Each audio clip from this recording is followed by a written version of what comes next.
institutions, other researchers.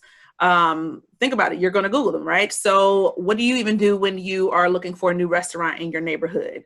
You're going to either go to Google to look up the ratings or the reviews and the results, or you're going to go to Yelp, right? What do you do when you find out that there's an important speaker that's visiting campus and going to host a symposium? 9 times out of 10, you're going to go to Google, right?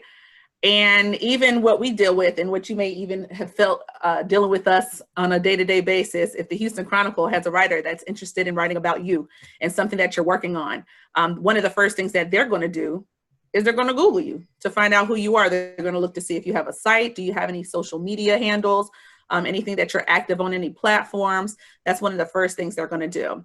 So while the web cannot make or break you, not having online can dramatically decrease your opportunities. And I'll let Candace get into the next section. Okay, so we thought that it would be important for you all to make sure that you knew what platforms were out there and available to you, and which resources or platforms would be the best for what you do. This is just a few of them. You'll see Pinterest, which is a social site all about discovery. Think back old school scrapbooking, when you used to cut out and put things together and make these wonderful books. That's pretty much what Pinterest is. It allows you to do that, but in a digital format. The next one is Twitter, and they call it a microblogging site, but it's really, what I like to see is that's where all of the conversation is taking place. If there's anything happening in the world and people have opinions about it, if there's research, people are sharing it on Twitter and talking to other people from across the world about their views and their perspectives and things like that. Facebook is the original, is the one that everybody is on. It is always reinventing itself. For a while, it was known to be the one that kind of houses the older population, as you can see, between 25 to 34. That's actually even higher than that. A lot of people over 50 are on Facebook. They use it as a means to keep track and touch base with family. The next one you will see is Instagram, and that is social sharing and sharing of pictures and videos. They've introduced some other new things. They are another one once they were purchased by Facebook.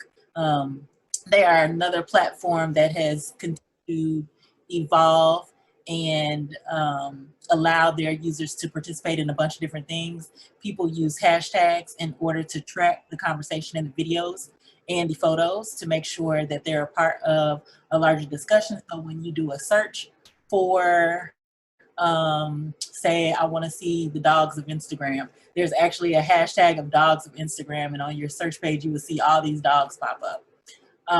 Snapchat is a quick app. Usually it is pretty much more popular with the younger generation.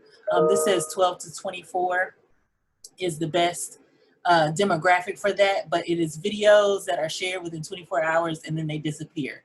So you can imagine that's why it's a little bit popular amongst the younger people, is because they're doing real quick hits of content and then they're getting off. LinkedIn is your more business-oriented social networking site. It's the place that you want to go and use to house all of your professional CV or your resume. You want to make sure that you're connected to corporate brands. You want to make sure you're connected to your workplace. You want to make sure you're connected to professional groups in LinkedIn.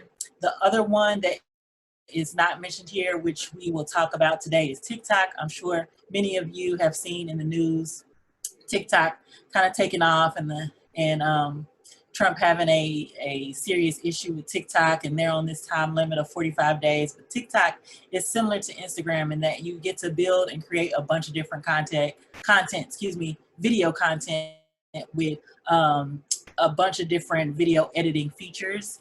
And so people just create and build content on TikTok, and it's usually musical and some sort of dance associated with it, or some sort of voiceover of a famous movie line or anything like that is usually what TikTok is going to be.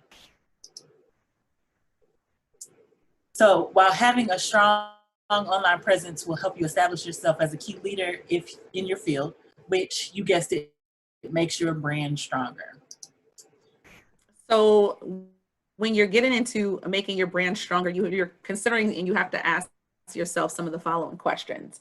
What do you want to be known for in the world of research? If that is your field, if you're on this call and research is your field, if that's not your field, you may be a creator, you may be in the College of Business. Think about what that means. And what areas do you excel? Who are you? Personally, people want to know your personality. They want to know who you are in totality, right? What motivates you? What about your research do you want to share with the public? What's important? What do you want them to know? And how do you want to impact research in the next 5 to 10 years? When you consider those questions, it can help you really build your brand in totality. Audience, you always want to consider your audience. So when you think about your audience, what kind of content are they interested in reading? If you are talking to those who are interested in research, you don't want to go on a tangent about creating websites. You really want to know who your audience is and what they're interested in, what kind of content they're interested in. What are they looking for when they're looking for content? What online publications are they reading? What are they looking at? Who are they? Are they students? Are they professors? Are they other speakers? Are they other researchers? Who is that audience member, right? And are they known for anything specific? You really want to consider those questions. Candace is going to go over a social media platform that she thinks some professors are doing really well with. So I'm going to show you two that I was able to just find in a quick Google search in the top kind of professors that are on social media. And I wanted to make sure that I found a few that had some interesting careers. So the first one is a marketing professor at Virginia Tech, I believe. If you'll notice his followers is at 66,000. And so he spends a lot of his time not only tweeting and talking to students on social media, but he also spends a lot of time tweeting out his research, tweeting out or retweeting business or marketing related things that are going on in the news and commenting on those things. And so that's how he's been able to capitalize on his audience. The other gentleman, Jay Rosen, is an NYU professor. And same thing with him, only he also has a company which he uses as a means by which to curate his own content. And so his thing is pressthink.org. He is a journalism teacher. He critiques the press. So anytime there's something coming up, whether he has his own new post on his platform, PressThink, he will share it to start conversation, or if there's an article in the news that is happening and causing a lot of controversy, or like there were some issues that happened at the New York Times opinion section where people had a big deal about what was happening in terms of what should be published and what shouldn't be published. That would be a great time for him to chime in and kind of give his feedback and join the conversation. And so I'm going to actually go over one of our beloved professors, Teresa Dalves, who is in the Department of Communications, Languages and Communications, and I'm going to show you her website to show what she is doing well. Give me just a moment. Should come up. You got it up? It should come up. Okay. You want me to share? I can share on my end. Okay, thank you. Teresa does a really good job with her site. So once it comes up, I'm going to review some of those items that, say that again? Can y'all see it? No. Okay, hold on. I got to switch. Okay. I gotta stop share and reshare. No problem.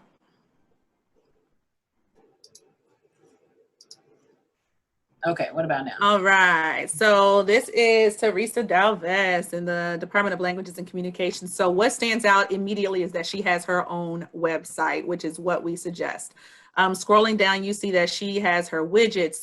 She has some samples and examples of her work, her portfolio, films that she's worked on, books that she's contributed to, blogs that she's been a part of or contributed to, or articles that have been written about her. She goes over some courses, and she goes over, she has a full media kit that she can send to the media and immediately. And she has a breakdown of any events that may be coming up or that she may be a part of. She has a store if she decides to sell any merchandise or support in a partnership of merchandise. Some of her favorite links is quick links, so reporters and journalists can get to those quickly. And then of course her contact information, which is always important, so they can get in contact directly with them. So we feel like this is just a go-to copy of what you should do and what you should expect, and what others are expecting when they're looking to see you as a brand. And just to chime in on what Sierra said, the most important part of this is the contact information. A lot of professors will create a site and it's difficult to find contact information. So if someone was wanting to reach out to you, whether it be a press or a collaborator, it's very difficult. And the whole purpose of you having this kind of site is so that people can already get a feel for who you are and what you bring to the table, and then how to get in contact with you. So I thought this was a great example. Absolutely. And then, you know, make sure you use the appropriate language and you keep it simple on the site, which is what she does. And if you're figuring, I don't have this huge budget, or the university is not going to give me this phenomenal budget to create a website, there's several free resources out there like WordPress and Wix, which is Wix.com, Weebly. Those are some free sites that you can create, just as starter kits, just so you can have something to put your information on. Next, we're going on to, you also want to, so we've talked in the beginning and we kind of touched on it in the very beginning about social media, the various social media platforms that are available. But another big thing that we want to suggest that you do is that you create a few social media pages, a few key ones. Let me be specific, because like Candace said, if your purpose and your audience is not on TikTok, don't create one just to say I have a TikTok. Create what's going to make the most sense to you and be the most beneficial to you. So there's several social media platforms, like I said, which we reviewed, that you're available to showcase your work on. It will also allow you to upload links and direct links to your articles or things that you may be a part of. But just share. It's very easy for you to connect with people, especially now in the age that we're in virtually, and connecting with them on social media is instantaneous. You get instant gratification. They like to hear from you. You can talk to them. You can kind of get a feel of who they are just by looking and reading at their profile. So we highly suggest that you create those social media pages to showcase who you are. So a few to help you get started is LinkedIn. We talked about that, but that's more of your professional side. Social media tool. It's one of the ultimate sites to help you define your brand. They pretty much give you a template of the items that you need to answer to really help you fulfill creating a really good portfolio of your work. So it's very easy for people to find you, to add you, to share you, to partner with you. So if you're looking for a social media site, especially for research to start on, we would highly suggest this is one of the first places that you start. Because it's very easy for us in marketing communications to, if you don't have a fully built out website, when we are pitching out experts, it's really easy for us to do our experts list page and then to attach your LinkedIn as a place where people could go find out more information. So as long as it's pretty robust and it has all of your quick hits, quick points, your perspective on that LinkedIn page, then that's a great place to start. Absolutely. So some other ones are YouTube, which we definitely highly suggest, and some podcasts like Soundcloud and so forth.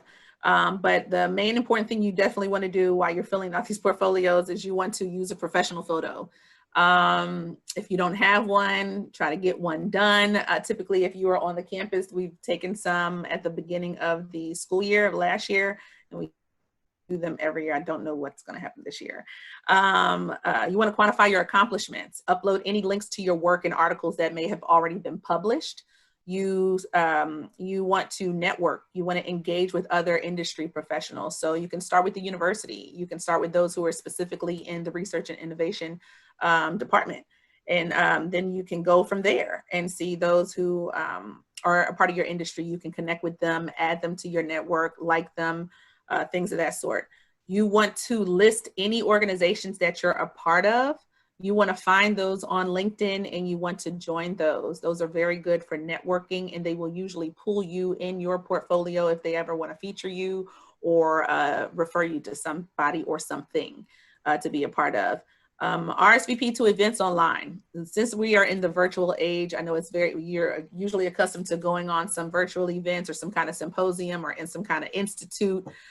somewhere. I know a lot of those will be taking place virtually this year. So make sure that you RSVP to those events so they can have your information in their database and they can start reaching out to you to contact you.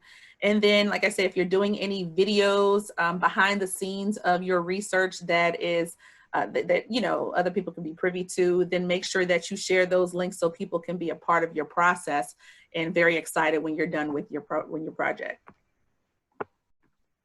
So in talking about Twitter and Instagram, I wanted to kind of show you a couple of ways in which some professors have been using their site pretty well. So Instagram is one where you may be thinking it's just pictures. So how on earth am I going to build an audience on just pictures? Well, Cornel West is a great example.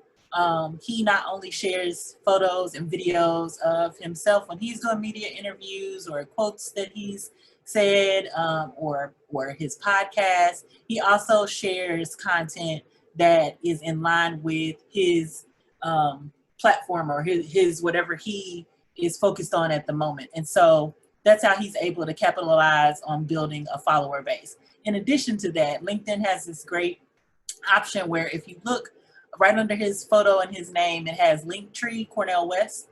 So the second image shows all the links that you can go to just from his Instagram page. So if you want to listen to his podcast, you can. If you want to go to his website, you can. And so all of that is helping expand his brand because you're driving traffic to a bunch of different sites that are still in line with who he is and what he represents. Same thing on Twitter. So he has 982,000 followers. He spends a lot of his time doing the same thing to what he does on Instagram with a little bit more intensity, I would say. He's very vocal or more vocal on Twitter because that's the place where you want to have the conversation. So if you are trying to engage with people who are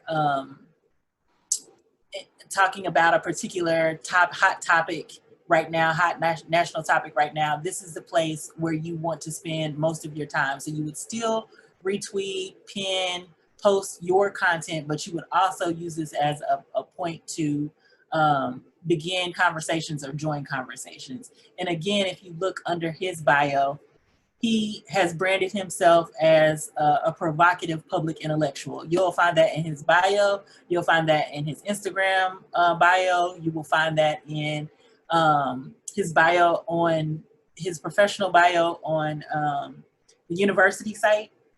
And so wherever you are using those key terms to brand yourselves, they should be the same branding that you use across social media.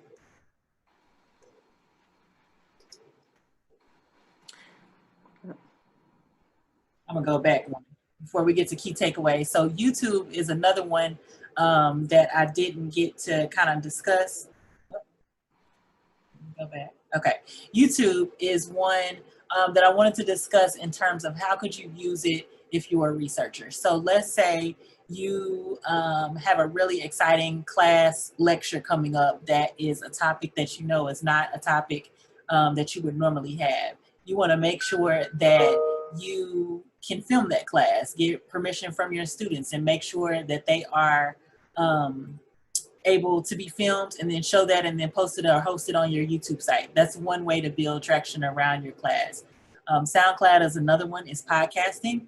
And so podcasting will allow you to either get on someone else's podcast and begin talking about joining a major conversation, or it could be something that is specific to you. So if you have a research topic that's talking about NASA and there are a bunch of different launches happening, this would be the place where you would have people that are in that profession join you in conversation and talk about it.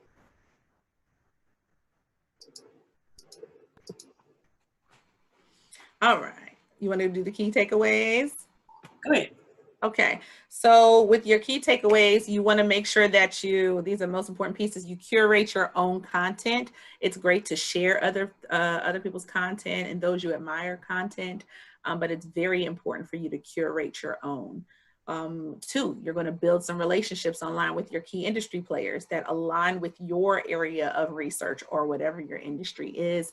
Make sure that you are building those relationships online, that you're adding them as friends, that you're joining their networking groups. Make sure you're doing that. And just in totality, the more you engage is, the more credibility you have as an expert. It just continues to grow and people continue to see that, like Candace just mentioned with the sample we showed with Cornel West. Literally how he brands himself is how people see him. So when he's first to come to mind for a lot of things, typically because how he continues to brand himself.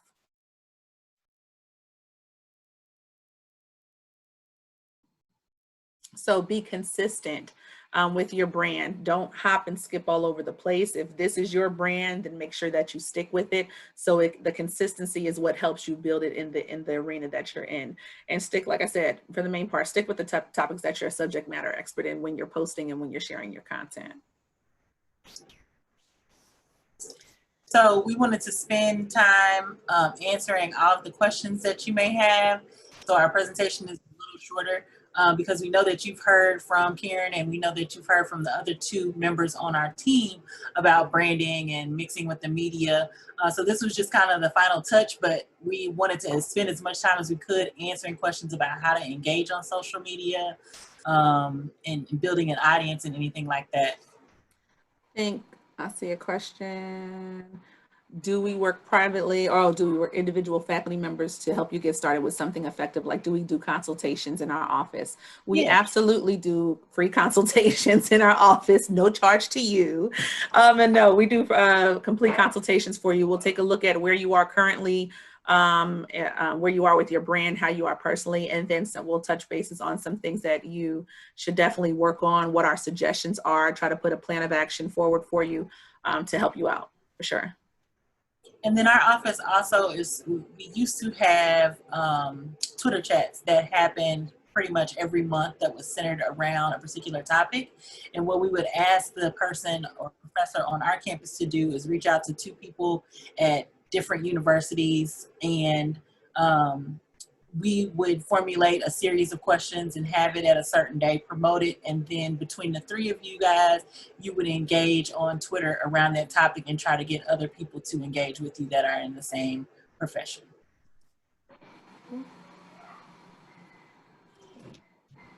Let's see, are there any other questions?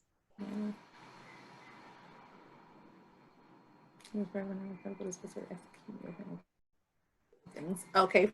Kimberly Gordon, realizing that our office can't do this for everyone in every college, what is the best way to execute the plan of action? Can we outsource some things like logos, photos based on recommendations and guidelines? If you mean outsource outside the university, absolutely. We do have several vendors that we work with who are very well equipped and knowledgeable on our brand. They have our brand and visual guidelines, and they have pretty much us attached to the hip. So they can always call us if they have questions, but we can do that, and we have those vendors that are available to you. If you need the resources immediately, you can go to our specific page, which is pvamu.edu/MARCOM, which is MARCOMM. It's a guiding point for you to tell you just exactly what we do as an office, and just for you to have some quick resources at your disposal that you can put up in on your wall. Just utilize that. I'd also like to say that, keep in mind that social media is social. So you don't want everything to be as planned. I mean, there are certain areas like your LinkedIn, a YouTube post, and quite possibly some Instagram posts that you want to be planned, but everything else for the most part should be because you're trying to socialize or share your perspective on something. I just asked her to add it, Ms. Leland. Okay, someone asked for that Marcom information, contact information, to be added to the chat. So it has been added to the chat. So I do have a couple of other questions. At one point, I believe it was you, Sierra, that was talking about one of the faculty members at a university that you referenced, and you mentioned this huge number of followers that he had. Now, as a researcher who is engaged in scholarly academic research, why do I care about followers?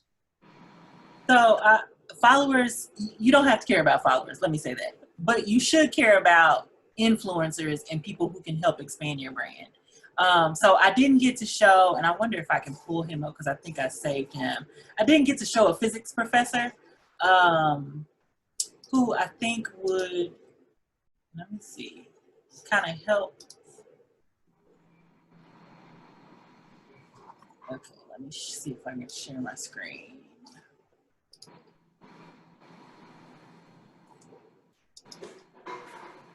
Okay, can everybody see him? Yeah. So he's a physics professor at City College of New York. And so what I thought was really interesting is number one is physics, right? And so everybody is kind of like, I'm getting on Twitter and social media to be social, but I'm a physics professor. What on earth would I be doing on Twitter? Well, I think this gentleman does a great job at making sure that he brands himself as exactly what he has right there in his Twitter bio. He is a best-selling author. He is an on-air personality. He is a professor of physics. He can still join conversations that are all talking about physics. If he's going to be on a specific science radio show, he's telling everybody where to go. And so what you want to do is, you don't necessarily have to care about the followers, but you do have to care about sharing your story and sharing your research. And the best way to do that is to make sure that you align yourself with people who can talk you up when you're not in the room, right? And so this guy, because if I'm in the science and I follow him, I'm going to make sure that if I'm having a conference or a symposium and I need somebody to speak, I know somebody that I follow on Twitter who has a big following, who is very well versed in physics, who is a best-selling author, who can come and share their perspective. A lot of the people that I kind of follow, even in my profession, I follow them on social media to see where it is they are in their career and some of the things that they're experiencing, to see if it would be something that relates to what I'm doing or what I'm going through or the challenges that I'm coming up against. Or if there's just a different perspective of how to approach something that I may not have thought of. And so I think that that is what you want to use social media for, is to make sure that it helps you expand on the work that you're doing here. Because if nobody knows about it, it just sits in little old Prairie View, and that doesn't help anybody. It doesn't help you. It doesn't help the university. It doesn't help anybody because nobody knows what's happening. I saw the Yale vaccine, and I was like, oh man, I wonder what we're doing on our campus. And I'm trying to figure out, I have to reach out to Karen. And I'm like, Karen, what's going on with COVID? And she's trying to figure out from y'all. But if you were on Twitter or Instagram or something, and you were very vocal about the Yale vaccine happening right now, then I would know that I could reach out to you to kind of get your perspective on things that are happening in line with that. Right. And even if you're not developing a vaccine, right, you may have an opinion about it. Right. And that could be a newsworthy piece. Absolutely. And then, very true. And then even as a quirky thing, you may even notice that to building part of your brand, some people may not remember your name. They may just remember your face, but you want them to remember you. Something very quirky or small, like the person who always wear red. Everyone, if you work on the campus, you've seen Dr. Dean Sabuni. She's always typically wearing red lipstick, red hair, red shoe, a red blazer, something red. So even our intern said, I don't know her name, but the dean who always wears red. I knew instantly. She's branded herself that way, so I knew who they were talking about. So something even as small and quirky as that can make you stand out. And Dr. Griffin with his bow ties. Exactly. And then you don't have to start large. Melanie does a good job. Yes. She has 1,800 followers, almost 1,900 followers, but she does a good job of making sure that she joins conversations. And although she may not be on it all the time, if we ever call her and say, hey, we want to do a Twitter chat, or we want to do this, or we want to do that, she's very open and ready to do it. And as you can see, she promotes everything that's in line with her expertise. And she also promotes her opinion pieces. And so those things begin to travel. And that's how she begins to see other opportunities, because people begin to recognize her perspective and her work. And I also want to make clear that we're not talking about adding, you're not talking about adding another component to your current social media. You're talking about developing a completely different set of social media platforms for your professional work.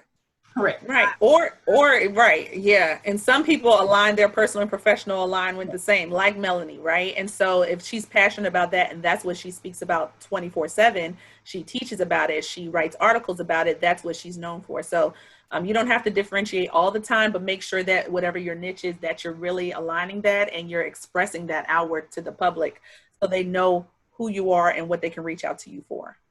And your handles should be the same across all platforms, right? So if you may be a professor and you want to keep Facebook as your personal, this is just me for me and my family, then make sure that you don't include that on anything professional that you're putting out about how people contact you. That should be an admin only closed social media site for you. But on everything else, your Twitter, your Instagram, if you're building a LinkedIn page, they all should have the same handle or name, and they all should have the same small bio about you or have the same keywords or key messages that you're trying to share. If you're a best-selling author, this is the time to tell people. If you discovered the cure to cancer, this is the time to tell people. Like, this is not the time to kind of sit back and say, oh, I'm a professor at Prairie View. No, what else do you do? What do we know you for? What should we know you for? That's where you want to put all that information, and it should be consistent across all platforms. I think one thing with, and correct me if I'm wrong on this, but with a lot of researchers, it's almost as if you're boasting if you're talking about the magnificent work that you're doing. It's almost as if you're boasting. Can you speak to that? You should be boasting. Let me just say that. Yeah. And I mean that in a really nice way because, again, like, I love Prairie View. I went to school here. I've been working here for about 8 years. But every single time somebody comes on television and it is not a Prairie View researcher, I get so upset because I know that we have wonderful things going on here. But if we have to, like, if I have to bump into you outside and then you go, oh yeah, I discovered a star. And I'm like who discovers a star and doesn't tell anybody, you know? So I think that this is the opportunity for you to make sure that you're boasting, make sure that you're telling us all those things, even if it's small things, even if it's just like, we made an advancement in running. And I'm like, oh, I can run a different way? You know, that's something that I should be able to tell people. And again, that does more to help elevate the profile of the university, because we should, if our core values deal with research, teaching, and service, we should be able to share all of the things that we are researching on campus all the time. And like I said, doesn't matter how big, how small, we will figure out a way to tell the story, but we need to know the story.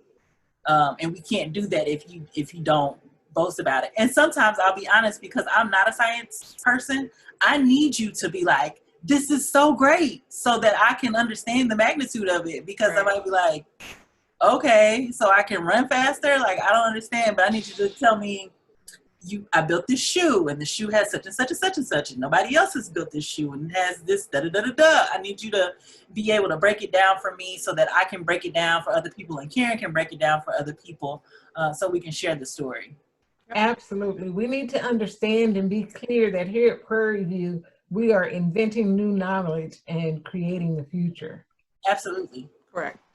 So you mentioned, I don't know which of you it was, but someone mentioned a podcast. And first of all, for those who don't know, what is a podcast, and how does one get started, and what is SoundCloud for those who don't know, and is that something that you can help with, or do we need to do another session on it? Talk to us about a podcast. So podcasting is interesting.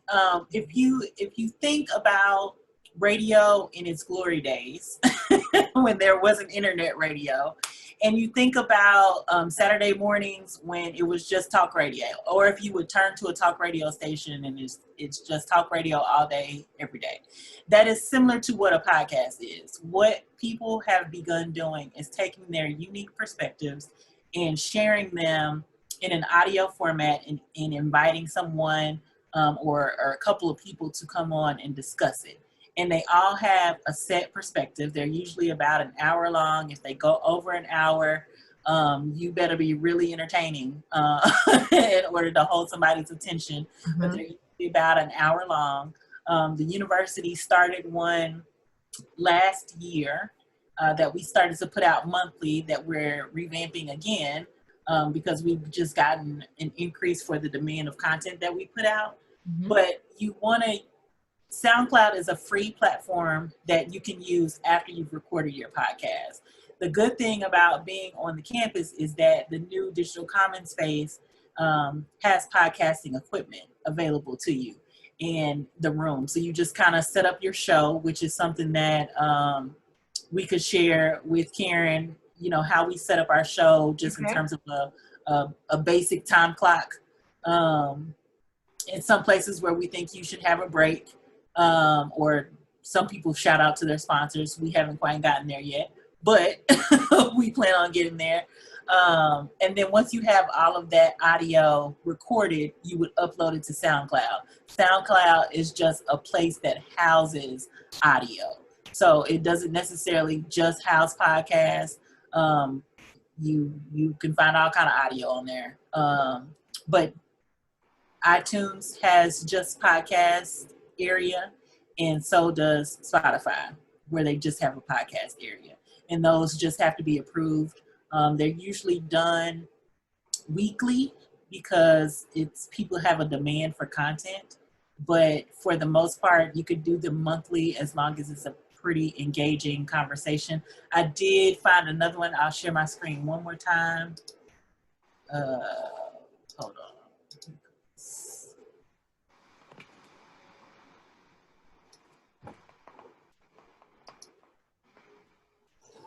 Okay, so this is Brown, and Brown has a Faculty in Focus podcast. If you guys want to kind of listen to see what you could do as a faculty member, how people share their information,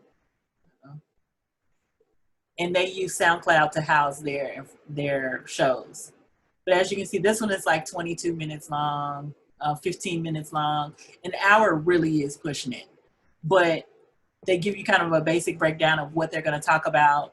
Let's say you wanted to talk about, trying to think of, my mind is going to non-research stuff, like the U.S. Postal Service. If you wanted to discuss U.S. Postal Service and funding, then you could bring on you and two other professors to kind of have a roundtable discussion about it. And then you would kind of channel that and use that as your podcast. So those would be some options for you to look at. There are a bunch of other, I think Boston University has some, but that'll give you an idea of how you want to set up a podcast if that's something you're interested in. Maybe you like being on audio, but you don't like being on video. That would be a great place to be able to get your perspective out. Thank you. And you also mentioned starting having your own web page. And just so that people in the room know, we have reached out to web services, and we hope to be able to offer at least an overview of how to create your own web page for your own branding through web services. So if you were a researcher and you're interested in, and you buy into everything that you've said today, and you want to dive in and start building your brand, and you want to start on social media, where would you recommend starting? What platform would you recommend? If you're a researcher and you're looking to start on social media? Yes. LinkedIn. Because LinkedIn, in our opinion, really, it allows you to still post pictures, links, video, audio, whatever you want to do, but it also allows you to network with those who are part of your industry. 9 times out of 10, most do have a LinkedIn page, even if it's just a simple profile outline. But LinkedIn also provides you a template to provide everything you may need. You may not know where to start. So it's going to say, hey, we need your bio. We need a great high resolution photo. We need your website. We need to know if you've gotten any accolades, any recent awards, any skills you may have, any links to portfolio work that you may have. So it gives you this template. So in my opinion, LinkedIn will be your first start to help you build your brand. And also LinkedIn is pretty point and click. It's very user very user friendly. You can access it on your cell phone or your desktop. Like I said, you can pretty much know who you're talking to online just by their profile, and you can pretty much get a snapshot of who they are if they update it for the most part, but get a snapshot of who they are or what the company is or what the brand is at that profile piece. And it helps you pretty much sell yourself without really having to talk to someone. Not saying that you don't need to, but just saying if you didn't have to, it really is here I am, this is me, now let's connect. Mm-hmm. And does the university have any guidelines with regard to LinkedIn or? When it's your personal site, no, we just say, use your best discretion for personally, but when it is a university site or something, a part of your department or research division that you may have, we do have those guidelines, and I'll be happy to provide those. It is on our site under social media guidelines, but there are just very simple guidelines for you, like make sure that it has the PVAMU, whatever your department name is at the beginning or some variation of it. Make sure that you, identify who you are on behalf of that department and why are you serving that as a social media administrator.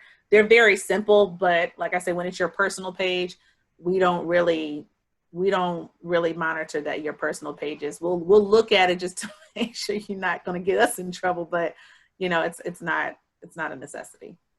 Okay, and also, I think it was Candace that mentioned something about, let's see.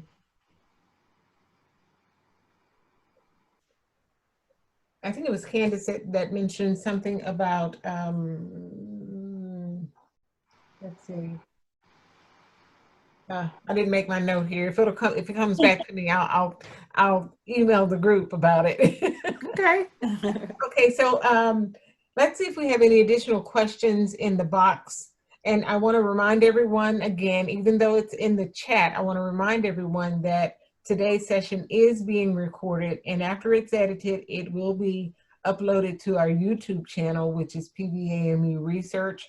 I'd like to invite everyone to take a few minutes to complete the brief survey that is in the chat right now. And if you have any final questions, this is part 2 of our 2-part series with our University Marcom department. So if you have any final questions about social media, about branding, any final questions, this is your time to do that. And we invite you to join us next week. Next week, we'll have Elizabeth Brumfield from the Northwest campus, and she's going to speak with us about using technology in research. So we're really looking forward to that, especially in this age where more and more we're using technology to do the work that we do every day. So I don't see any additional questions in the box. So I want to thank you, Candace Johnson, and thank you, Sierra Sesbury, for joining us for today's RITI session. Thank you, everyone who joined us today. And thank you, everyone. Next Monday. All right. Have a great day, everyone. Thank you. Thank you.